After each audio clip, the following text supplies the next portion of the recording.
How can you speak about the unspeakable?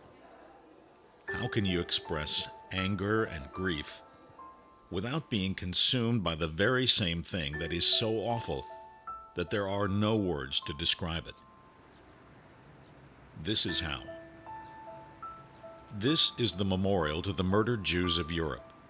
6 million men, women, and children systematically exterminated by the Nazis.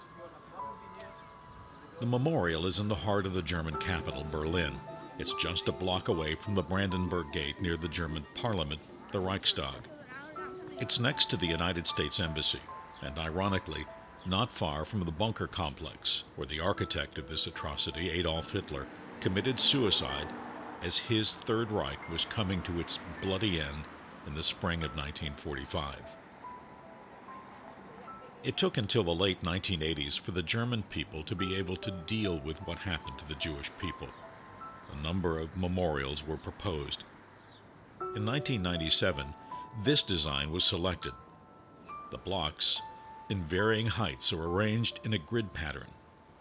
There are 2,711 slabs or stelas. The architect, Jewish-American Peter Eisman, says it's up to each person to interpret what they mean. Many see a cemetery covering the 4.7-acre site. Eisenman said he meant for it to create an uneasy, confusing atmosphere representing an ordered system that had lost touch with human reason. People appear and disappear among the slabs, here for a moment, gone the next. Below the fields of stones is a place of information. The names of 3 million of the known victims are read. In dimly lit rooms, visitors see photographs of the lost generation. You read their letters, their journals, their farewells, and you begin to understand the fear and grief they must have experienced as their world lost touch with human reason. The place of information provides a timeline for the final solution, from when the Nationalist Socialist Party came to power in 1933 until the bitter end. It depicts the hundreds of camps where the murders took place and the memorials that have been built around the world to honor the victims. This memorial opened in 2005. There is no charge.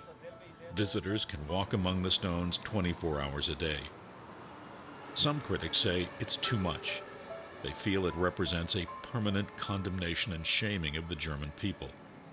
Others feel it's not enough, that it should include other groups murdered by the Nazis. This memorial is not about revenge or retribution. It's about remembrance. Remembrance of the lost, so that something as unspeakable as this will never happen again.